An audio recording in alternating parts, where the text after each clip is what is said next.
Hello, this is Ukraine on Air. My name is Yuri Mazur, and here are the daily news. The war in Ukraine is entering its second month, but the end of Russian aggression is not in sight yet.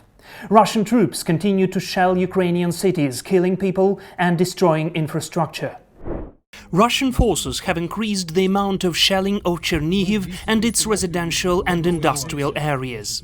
According to Vyacheslav Chaus, chairman of the Regional Military Administration of Chernihiv, Russia hits the city every 15 minutes, regularly dropping 250-500 kilogram bombs. In total, up to 200 civilians were killed in Chernihiv as a result of Russian shelling. In the Kharkiv region, the number of attacks from long distances has increased. On the night of the 23rd-24th of March, Russian forces shelled the center of Kharkiv with Kalibr missiles, fired from the Black Sea Fleet ships, according to Oleg Simirubov, the head of the Kharkiv Regional Military Administration. The shelling of Kharkiv on the 24th of March killed and injured people who were standing in line for humanitarian aid. They were shelled by Uragan rockets with cluster missiles. According to preliminary reports, 6 civilians were killed, another 15 people were wounded. The number of victims is being determined. The Russian troops also persist in bombarding populated areas of the Kiev and Lugansk regions, multiplying the number of civilian fatalities. The police of Kiev region reported that Russian troops were shelling populated areas in Fastivsky district of Kiev region. 3 people were wounded as a result of the shelling in the village of Kalinivka. The village of Yasnohorodka also came under fire. Near Vasilkiv, Russian soldiers shelled an evacuation train heading from Kiev to Ivano-Frankivsk. According to Ukrzaliznytsia, Ukrainian Railways, 3 cars were damaged. Heavy artillery was fired at the outskirts of Vyzhhorod, north of Kiev. As a result of the shelling of Novi and Stary Petrivtsi, a hotel complex was damaged. The situation in Luhansk and Donbass remains tough. In just one day, 5 people were killed and 8 others injured in Severodonetsk, Rubizhne and Lysychansk. In Donetsk region, 3 people were killed in New York, Novoselivka and Novopokrovsk, and 6 more were injured. The large Russian landing ship Saratov went to the bottom of the Sea of Azov in occupied Berdyansk. The fire spread to other ships, fuel and ammunition. On the 24th of March, the landing ship Saratov of the Black Sea Fleet of the Russian Navy was destroyed in the port of Berdyansk, currently seized by the Russians. According to Alexei Arestovich, advisor to the head of the Office of the President of Ukraine, the ship was carrying approximately 400 Marines, 20 tanks and 45 armored personnel carriers. 2 other large landing ships, Caesar Kunikov and Novocherkassk, were damaged. Besides, a 3,000-ton fuel tank was destroyed. The fire also spread to the enemy's ammunition depot. Total losses of the enemy are being clarified. Russian troops try to storm Slavutych, a satellite town of the Chornobyl nuclear power plant. Slavutych, a satellite city of the Chornobyl nuclear power plant, is in danger. Russian troops are trying to storm the city. The aggressors are shelling Ukrainian checkpoints. There is another threat of artillery fire. This was reported on the 24th of March by Energoatom, the national nuclear energy generating company of Ukraine. On the 23rd of March, fires continued to be detected in areas of the exclusion zone around the Chornobyl nuclear power plant. Fighting forest fires, which covered large areas, Ukrainian rescuers were hampered by hostilities and the presence of Russian troops. The number of the Ukrainian civilian casualties rise, but is still uncertain. An accurate count is hindered by active hostilities. Between the 24th of February and midnight on the 23rd of March, the Office of the UN High Commissioner for Human Rights recorded 2,685 civilian casualties in the country, 1,035 killed and 1,650 wounded. As of the 25th of March, according to the Center for International Security, 22 civilians, including 2 children, were killed in the past 24 hours as a result of the Russian invasion. 53 people were wounded, several civilians were captured, and information on them is being verified. According to official information, a total of about 30 civilians were kidnapped or taken captive. The statistics do not include Mariupol and Volnovakha, Izum, Severodonetsk and Rubizhne and Trostianets, where many civilians were presumably affected. The first full-fledged exchange of prisoners of war between Ukraine and Russia happened yesterday. 10 Ukrainian soldiers and 19 sailors returned home. Minister of Reintegration of Temporarily Occupied Territories Irina Vereshchuk informed that yesterday 11 Russian sailors and 10 soldiers had been exchanged for 10 Ukrainian soldiers and 19 sailors respectively. 19 sailors from Sapphire rescue ship that arrived to the island Zmyiny in order to rescue people who were on the island were also abducted by Russians.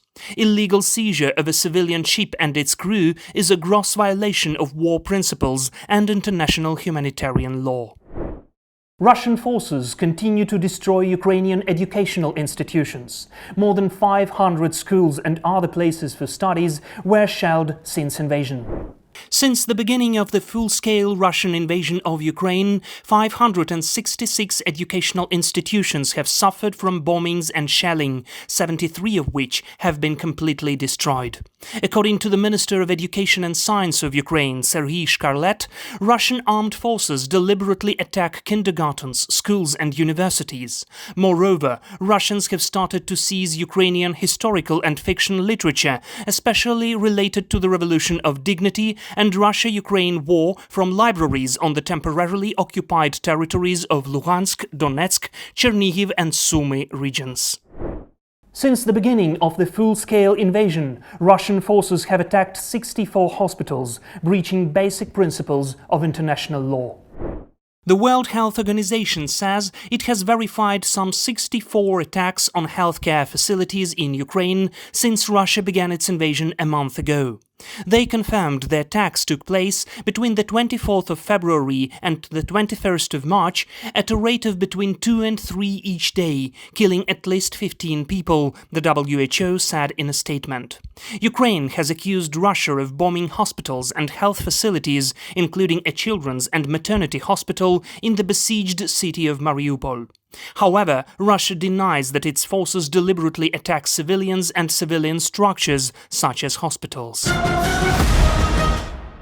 European leaders are hesitant to follow the United States' lead in sanctioning oil and gas supplies from Russia over fears of potential economic damage to the EU. However, opinions on support of sanctions among the citizens of the EU are different. As European leaders prove hesitant to follow the United States in sanctioning Russian oil and gas exports due to concerns about the potential economic damage to the energy-poor continent, Europeans themselves are only showing conditional backing for that type of response. According to a new survey by the Morning Consult, the percent of people that will support sanctions on Russian oil and gas, even if prices increase, is 45% in United Kingdom, 40% in Germany, 37% in Spain, 32% and 30% in France and Italy, respectively. The percentage of people that will not support such sanctions vary between 5 to 15% from country to country. The effect of the sanctions imposed on Russia is gaining momentum. Russian steelmaker company Severstal is edging closer to default. Russian steel and mining company Severstal, owned by sub-sanctioned oligarch Alexei Mordashov, became the first Russian company to risk default. Despite being able to carry out the $12.6 million transfer, the company failed to make the payment as scheduled because it was blocked by its correspondent bank Citigroup. Severstal, which has not been sanctioned, must still get approval for the transactions from the US Office of Foreign Assets Control. The company is now entering a technical default, given that Severstal's investors have not received their payments on time. On the 24th of March, leaders of the Western countries held an unprecedented series of 3 back-to-back summits in Brussels: NATO, G7 and European Union.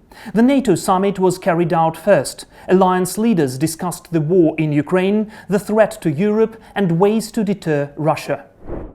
Volodymyr Zelensky addressed the members of the alliance during the meeting. He noted that Ukraine needed unrestricted military assistance, including aircrafts and tanks. In Zelensky's opinion, Russia has no intention to stop in Ukraine, so NATO's position should be more assertive. Following the summit, Alliance Secretary-General Jens Stoltenberg announced significant military support for Ukraine. This will include anti-tank and anti-missile systems, drones, as well as equipment to defend against biological, radiological, chemical and nuclear threats. The alliance affirmed that it would neither send its troops to Ukraine nor close the sky over the state. Poland's proposal to deploy a peacekeeping mission was rejected by NATO members. The NATO summit was followed by an extraordinary summit of the so-called G7 advanced economies, and then the European Council gathered with Biden invited. The Ukrainian president delivered speeches in both of the events. On the 24th of March, Volodymyr Zelensky addressed the leaders of the G7 countries and called on them to disconnect Russia from GPS services and completely isolate the central bank of the Russian Federation. In a joint statement following the meeting, the G7 leaders condemned Russia's military aggression against Ukraine and declared their readiness to increase sanctions pressure on Russia. Speaking to the European Council, Volodymyr Zelensky urged not to delay Ukraine's acceptance into the European Union. He mentioned every single European country that has already supported Ukraine's accession to the EU and expressed the hope that others would join them as well. The president personally addressed Hungarian Prime Minister Viktor Orban. Zelensky reminded him of the countless victims of Russian aggression in Mariupol and urged the leader not to hesitate to stand up to Russia. The conclusion of the European Council after the summit pledges to support the Ukrainian government in rebuilding the country after the war. To this end, the European Council agrees to create the Ukraine Solidarity Trust Fund. The UN General Assembly called for the protection of Ukrainian civilians and criticized Russia for creating a dire humanitarian situation. On the 24th of March, within the framework of the renewed 11th Extraordinary Special Session of the UN General Assembly on the War in Ukraine, the organization adopted the resolution Humanitarian Consequences of the Aggression against Ukraine. It clearly indicates the root cause of the humanitarian disaster and focuses on the steps that are urgently needed. The adopted document demands that Russia immediately stop shelling civilians and civilian infrastructure, terminate the siege of Ukrainian cities, and ensure unimpeded access to humanitarian personnel and the delivery of humanitarian aid. 140 member states voted in favor of the resolution, 38 abstained, and 5 voted against. Russia's partners remain Syria, North Korea, Eritrea, and Belarus. President Biden announced new humanitarian assistance to Ukraine and the surrounding region during a press conference after a meeting of NATO leaders in Brussels. The United States is ready to accept up to 100,000 Ukrainian refugees and other people fleeing Russian aggression. This was announced by the US President Joe Biden. Family reunification and asylum for those at risk will be a priority. Biden also announced that the United States will provide more than $1 billion in humanitarian aid to Ukraine. Moreover, the United States has imposed a new package of sanctions against companies in Russia's defense industry, the executive director of Sberbank and the State Duma of the Russian Federation. Stand with Free Ukraine. Subscribe for our channel.